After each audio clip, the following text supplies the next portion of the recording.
Hey there, welcome back to the Path to Zion podcast, where we are rediscovering the ancient way. And what is the ancient way this time around? Altars. We have an altar. Today, this episode is going to be part 3, conclusion, and we are going to review for a bit and then wrap up this topic, very, very topical, of the biblical understanding of an altar. And again, we are not talking about erecting something to garner God's attention. We're not trying to do something to beckon He come and do anything on our behalf. In fact, we are erecting an altar, and our understanding is what, just to be clear, we're erecting an altar in our understanding of what's going on to memorialize and remember something He has already done. A promise that was given to man, covenantally speaking, or a promise fulfilled. Something that has already been accomplished, and we continually look back to it and memorialize it and say, thank you, Yahweh Elohim. You are awesome. You are good. Your ways are right and pleasing, and covenantally speaking, you are flawless. And so that's what we're really going to hopefully get to bring this to a close in part 3 today. And let's just go ahead and go back to our screen here. These are just some verses that we were looking at to close out part 2. And all these specifically were about this mysterious terebinth tree in the plain of Moreh and all the things that Yahweh God did there.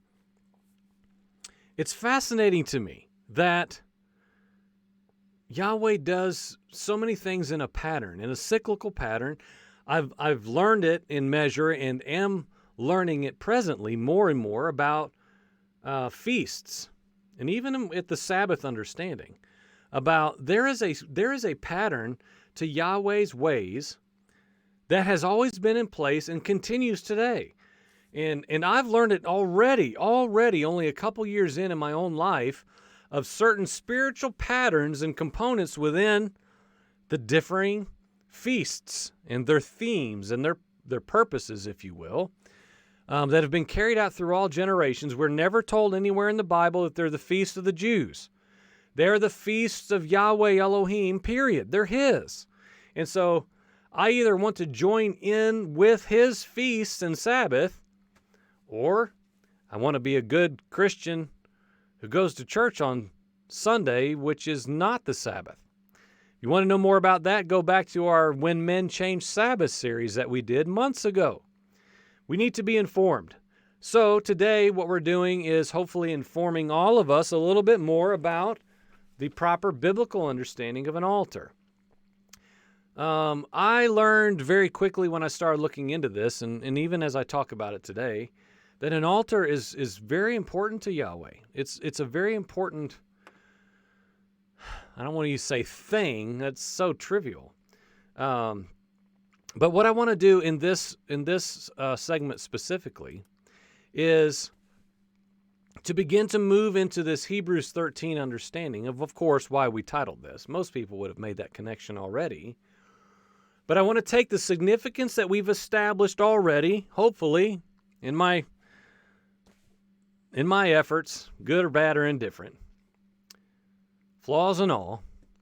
I want to take the significance of the altar in what we call Old Testament times and just bring to a culmination and move it into the post-Yeshua age and what we have in Messiah.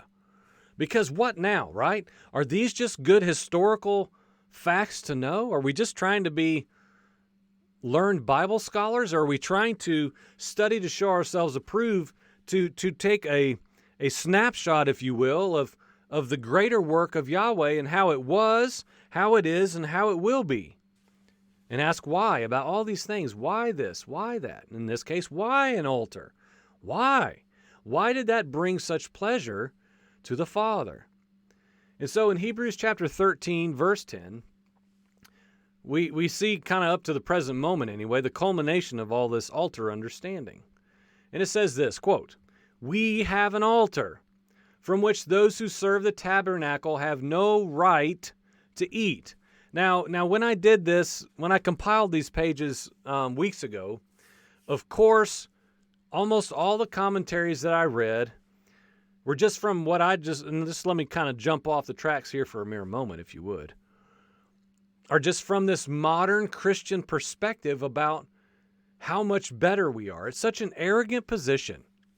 It's a misappropriation, I believe, of the New Covenant reality, that with the Hebrews verbiage about better and all these words like better, newer, all these things, we have to understand what in the world it's talking about. It's not just better like, yeah, we have an altar from which those who serve the tabernacle have no right to eat.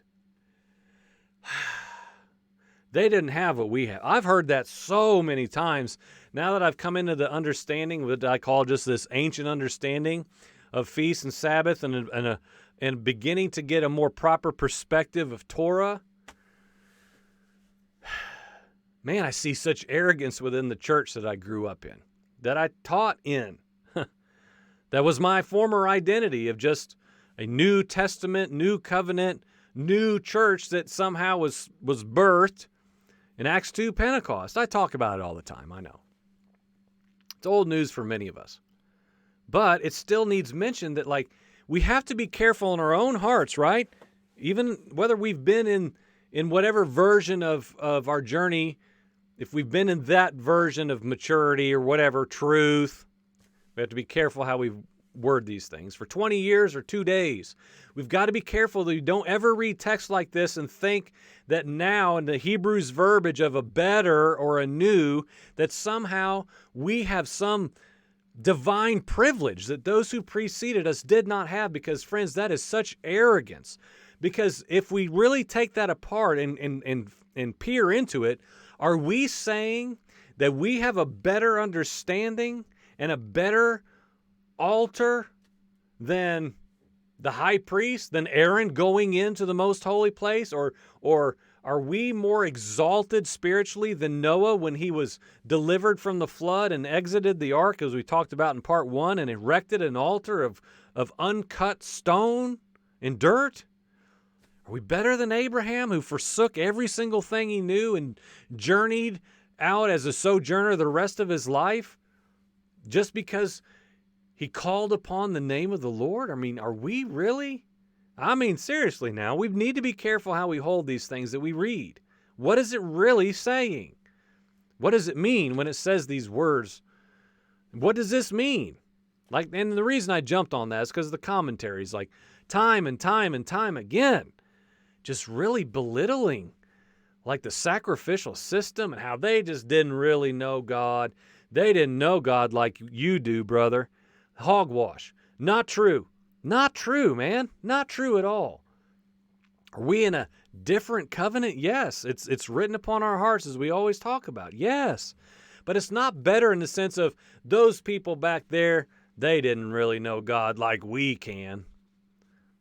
Let's have a 12-hour worship session tonight and cry out for God's presence and Spirit to be poured out and fire to come. Fire, fire. What are we even saying? Well, we think we know God better than Moses or Noah or Josiah or, really? I mean, we have to know what we're saying. But our life is to be infatuated, to get back on track with the mark, the memorial, the altar that shows we are responding to Yahweh's covenant. What was a response, we could say? Now, this could take 10 more parts. I have to take all this stuff and cram it down in the last few minutes because now I'm starting to get worked up a little bit. We have to understand that Yeshua becoming our every single thing between us and the Father, he was the perfect personification of every satisfactory requirement from the Father. He was a response to a need, to perfection of what man needed to be restored, to be brought back into relationship, covenantal perfection with the Father. He made that way perfect for us by becoming man, the Emmanuel God-man reality, fully God, fully man. He became a physical form of the mediator. Yahweh's covenant was clearly demonstrated in Yeshua, the God-man. And now we memorialize his sacrifice. We are the statement to others, pointing to the Father's work through the Son. We have an altar, we have a promise, we have a memorial. We look back now, post-Yeshua, we look to all these things, all of these things, and Yeshua. And I just have to say, the problem with the church that I've known my whole life, and that it's outside my door here, we have taken the cross and the work of Messiah, and we've bundled it all up in a new package called Christianity, and we've said, don't think about the tree of Moreh, and the terebinth tree in the plain of Moreh anymore. Don't worry about that. That's just Bible stories for a felt board. Those things are just covenantal reminders of how God used to deal with men. Now you go to the cross, go to the cross, go to the cross. As I always say, build a mansion at the foot of the cross and just stare at it the rest of your life. Nothing really beyond the blood of Jesus. I'm saying this is a great error that has kept the modern day church that I've known juvenile at best. Why? Because we've not used it properly, my verbiage, without lessening the work of the cross in any way whatsoever, it's part of the perpetuity of the work of the Father. It wasn't a dividing line, I'm not the same anymore, the church is different now event. It was, if for lack of better words, it was a terebinth tree. I hope I established the terebinth tree understanding as we went through, all these texts here of the plain of Moreh and all these things that the people of God experienced there. Because now we have an altar. And again, as a reminder that, so now filter this through the cross and the work of Yeshua Messiah, the God-man, establishing the way for the laws of Yahweh Elohim to be now written upon our hearts as is prophesied by the prophets of the Old Testament, that now an altar is a tangible reaction or response to something Yahweh has done. What? He sent himself embodied in flesh. He became a memorial, a marked time in history where God became flesh and dwelled among us. And the Father looked at the Son, he said, I'm well pleased in you. You are exactly myself. If that's bad grammar, I don't much care. You're me in humanity, perfectly executing both. A marked memorial, a God-man. And he, of course, was a statement for all to see, as we established with the preceding Yeshua understanding of an altar. Yeshua became a statement for others to see, a marked space, a holy consecrated space. He learned obedience through the things that he suffered. Self-denial his whole life. I say this every episode we get here, and I have to, and I'm going to continue to my dying breath. Yeshua Messiah was the suffering servant from the second he breathed oxygen as an infant, all the way to when he breathed his last. All the way, the whole way. He was not the suffering servant the last few days of his life leading up to his crucifixion. He lived a life of submission, spoke nothing other than what the Father was speaking, doing nothing other than what the Father was doing. Flawless, perfect. The perfect demonstration of a God-man. Why? So that we can look back there as a memorial, a marker, but not stop there. Look through it, pass to the covenantal work of the Father that goes all the way back to the beginning of time, where we started this series in the Garden of Eden.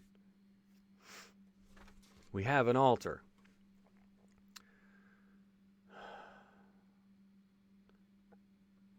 And now we can respond for the rest of our days to Yahweh's fulfillment, a promise fulfilled covenant and deliverance through Yeshua, the God-man, just like Noah and the ark. We come out the other side, if you will, of deliverance, of freedom, of life. We make a mark and a memorial, and we say, look to him. Look to Yeshua. Because when you look, what did he say? If you've seen me, you've seen the Father. Right? That's why all this is one giant timeline package. If you've seen me, all right, so we look back to the cross, the marker memorial, that we have an altar. We look to Yeshua the Son, and what did he say? We look back as a memorial to him. He says, if you've seen me, you've seen the Father. So if you've seen me, keep going.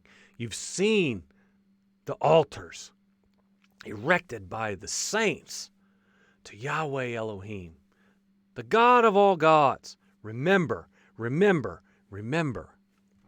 Memorialize. Yahweh is all about being remembered. I would propose that the we have an altar imagery is attempting to connect us to the condition that is ours on this side of Yeshua in his sacrificial offering, as we understand the Old Testament significance of altars. So what do we do about it?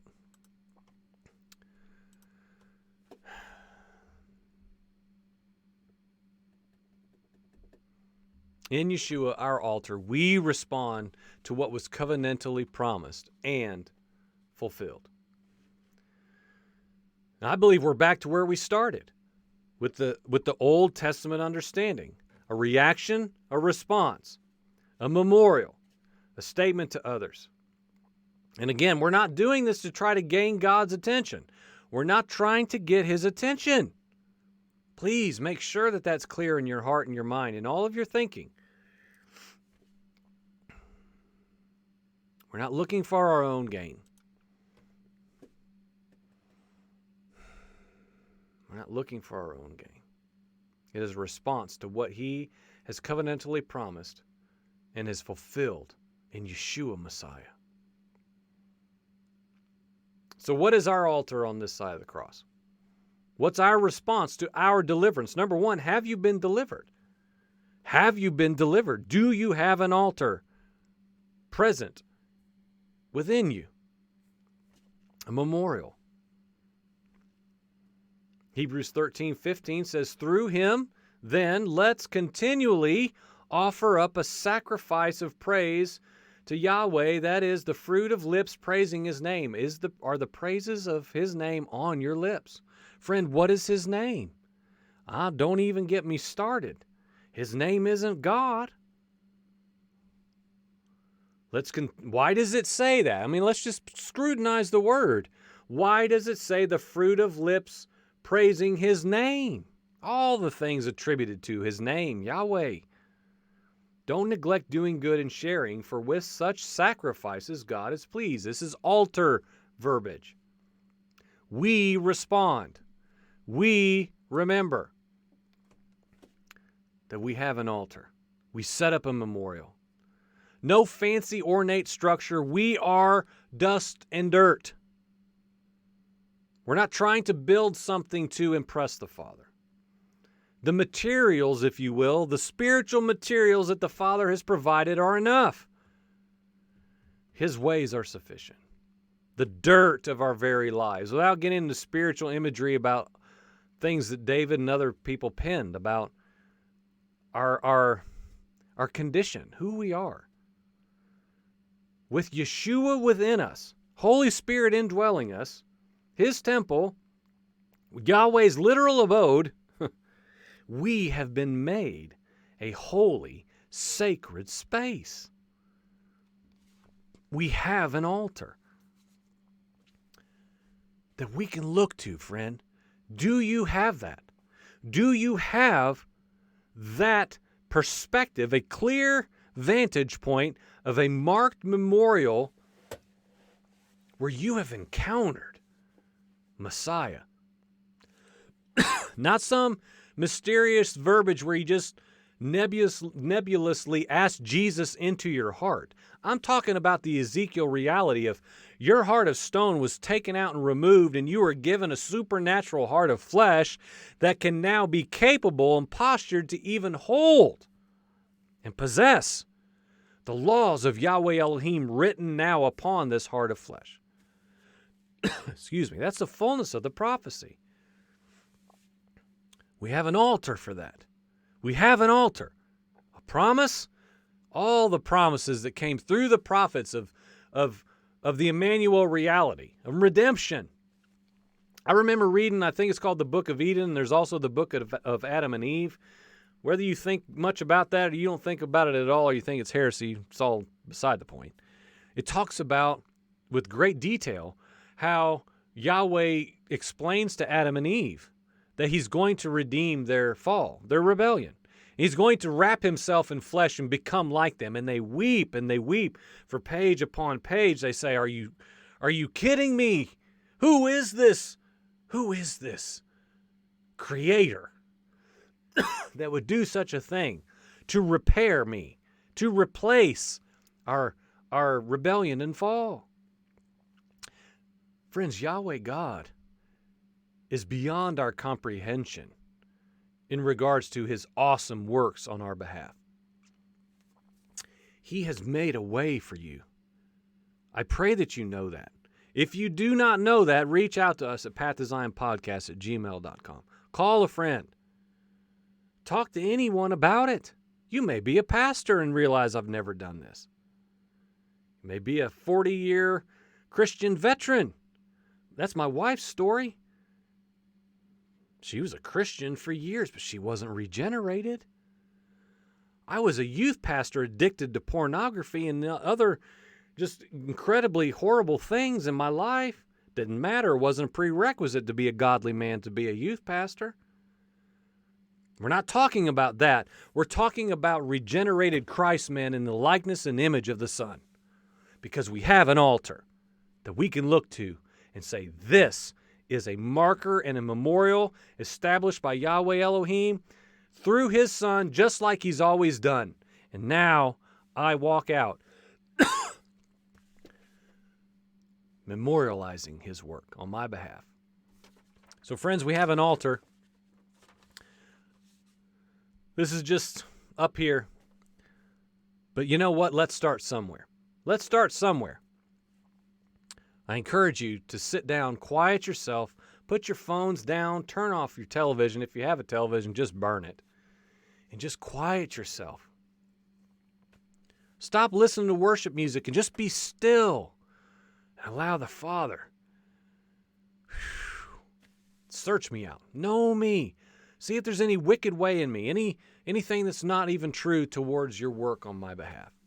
I believe he wants to reveal himself, to show us what the significance of our remembering him in all his ways, what that will do for his people.